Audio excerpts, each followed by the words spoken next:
let's start just like here and now with the economy. Widespread optimism, a little bit of concern about inflation, of course, from the typical corners. Is there anything right now that worries you?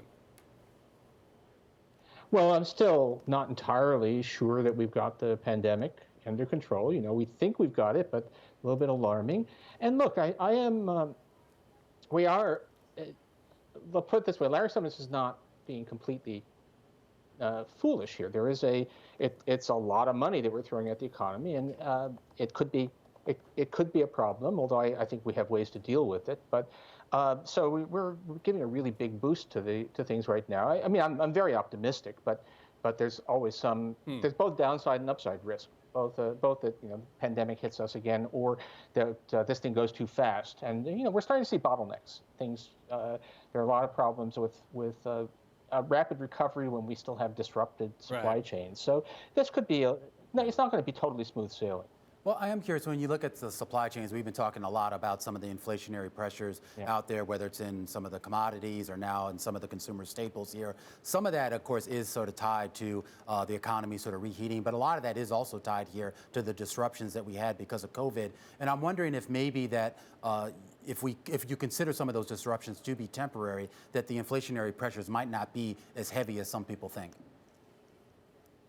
Yeah, I think it's going to be important, and I think the people at the Fed know this, that core inflation is actually not a sufficient statistic here. That even, normally we think that, okay, this transitory stuff is basically food and energy, but now there's going to be transitory shortages. Well, we have chips, lumber, there's a shortage of containers.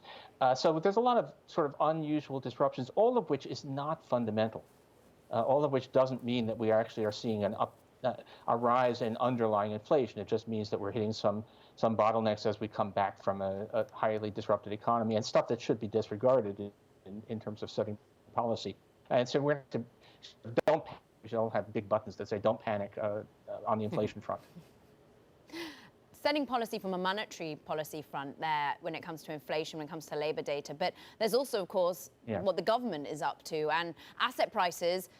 Well, maybe a bit of inflationary pressure took a leg down today because they were worried about capital gains taxes coming forward. What do you think about the inevitability or not of tax increases and what it means for the overall economy? Well, yeah, there's going to be, I mean, that's a little bit weird, right? We had, this is something that Biden had said all along he was going to try to do, and now he says, I'm going to try to do what I promised I was going to do in the market. Although, we get, if a 1% fall in stock prices is all that you get from a really major increase in capital gains taxes, that's not a big problem. But yeah, I mean, Biden has an ambitious agenda. We have some fiscal space. Interest rates are extremely low. We have learned that debt fears are exaggerated, but we don't have infinite fiscal space. So some significant tax increases are going to be part of the story. And Biden is trying to do those with not hitting the middle class at all. So it's supposed to be corporate taxes and then high taxes, high incomes, capital gains. But something like that is pretty much inevitable unless everything fails. This stuff could still stumble in Congress. It's possible still that they need all 50 senators plus Kamala Harris to pass any of this stuff. But assuming that they're going to get through with this stuff, they are going to need some taxes to pay for at least part of it. Paul, you say that we don't have infinite fiscal space, but of course, at least we appear to have a lot more than maybe people would have guessed several years ago. We have really big deficits, and for a long time, not much inflation. Yeah. Does your field have a good way of measuring or estimating how much fiscal space we have? No, we don't. I mean, the best thing that we have is just to actually ask how much. We have some notion of what would it take to stabilize the ratio of debt to GDP, but no idea of what the maximum number is. It's really hard to find any examples of hitting that maximum, at least for a country like the United States that borrows in its own currency and is regarded as fundamentally a sound, responsible country. So it's not clear that there's any pressing limit.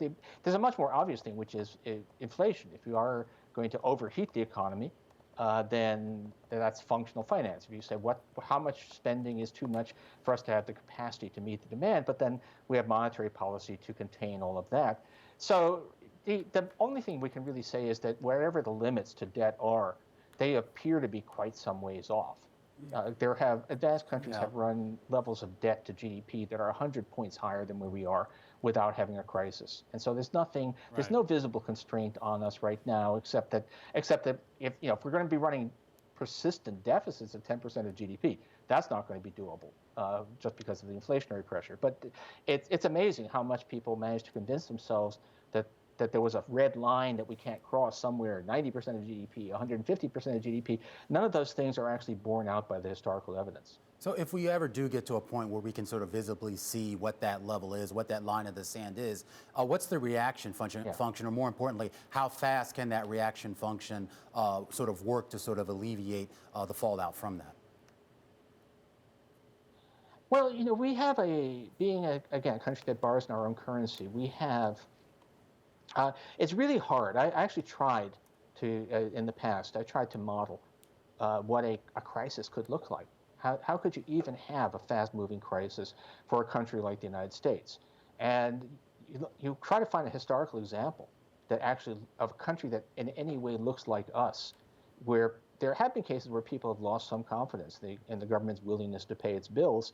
But all that happens under those circumstances is that the currency weakens, which is not the worst thing in the world. The closest you can get is you can go to France in 1926, and they had a fear that they weren't actually going to be willing to pay off their debts from World War I.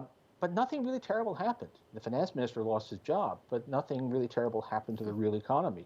And I think the same is true for us now. Paul, one topic that people are talking a lot about these days is you yourself, Paul Krugman. There was a big Adam Two's essay on your intellectual evolution, I guess you would describe it. And there's actually, people are noticing that there's sort of a difference emerging between, say, your views on certain things and Larry Summers, who you mentioned last time. Do you think it's born out of an ideological disagreement, or are you operating from the same toolkit and just coming to different conclusions on things like inflation, stimulus, and so forth? We have very much the same toolkit. I mean, Larry and I essentially had the same teachers, have essentially looked at the world the same way.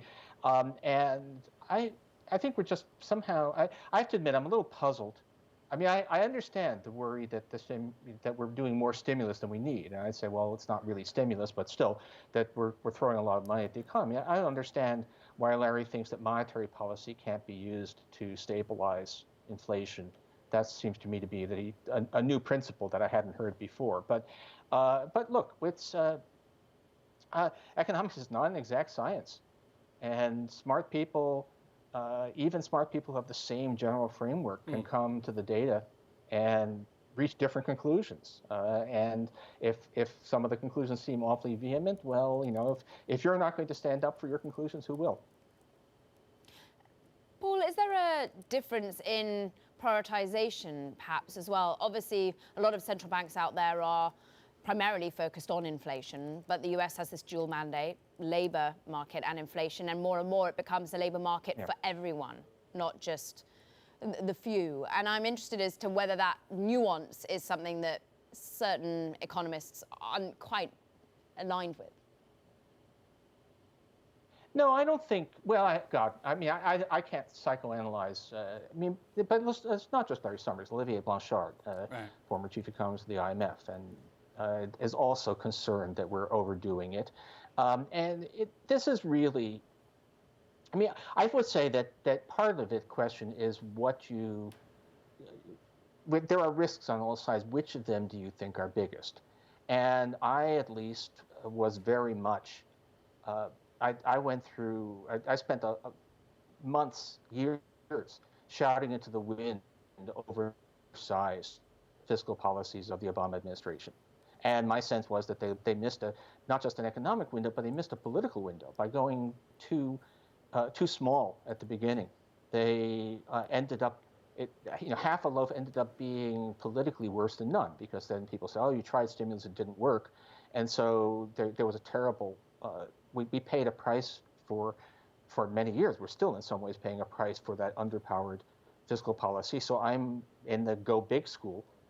And as that Adam Tooze essay said, right, this is now I've got an administration that's doing things the way I would have wanted Obama to do it. And so I'm high on it. Maybe others who didn't have exactly the same life trajectory will come up with a different set of priorities. But but I'm really pretty vehement on that.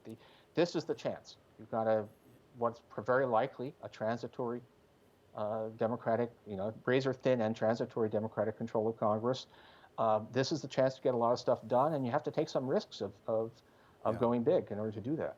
Well, so far, of course, in these first 100 days, we have seen Biden at least try to go big here. I am curious about trade policy here, something that he is just now starting to address, something that is, of course, is an issue that's been lingering now through several administrations. And I'm wondering, does it matter? Is it as critical now as it might have been, say, 8 years ago or 16 years ago? Actually, trade policy has always been overrated. I mean, it's I say that as somebody who's spent a large part of his life working on trade policy, but it's one of those issues where the closer you are to the subject, the less melodramatic you get about how much it matters. The difference between 2% and 4% tariffs is not a big deal. It's just not the U.S. trade policy has not been an important factor for our economy as a whole for a long time. It's big for particular sectors, but really for the economy as a whole, it's not a big deal. And that's a good thing because I think that Biden is not really rolling back, everything Trump did. They'll probably end up, I hope that we'll stop imposing national security tariffs on Canada. But are we going to see a return to the kind of pro-globalism agenda that took place in the past? I don't think so. It's not that important, but it's also politically. Trump sort of created facts. Nobody, given everything else on his plate, why would the Biden administration take the risk of being seen as soft on China? So in a lot of ways, I think we have had a permanent turn away. We're not going to have any big new trade agreements for the foreseeable future. We're probably not even going to unwind all that many of the Trump tariffs. But luckily, it's not that critical. So was the opening up, the globalization, not that big of a deal either? I mean, if the turn away is not that big of a deal, all that stuff, China entering the WTO, and when we were in the globalization mood, was that all overstated in terms of its impact on anything? Well, not really. There's a difference between tariff policy and technological developments that enable greater globalization. So most of the rise, we had an extraordinary, as of 1980, world trade as a share of GDP was basically the same as it was in 1913.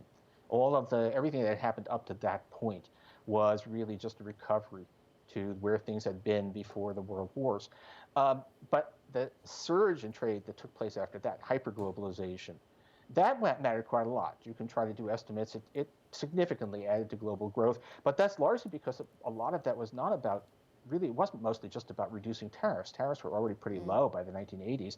It was about finally learning what to do with container ships, about learning to manage these global supply chains, and that mattered a lot, and particularly it mattered for developing countries, but even for countries like the United States, that was a significant gain, and that's not going away. When we talk about globalization stalling out, slowbalization is the IMF's term for it.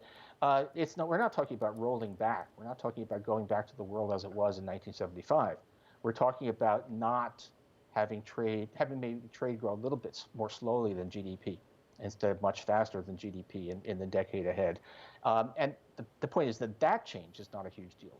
It's not to say that globalization didn't matter, although, again, people get, globaloney, I guess was the old term. People like to talk about that stuff because it sounds important, but sometimes it is. But trade policy per se, tariffs, within the range that we're seeing is just not that big a deal.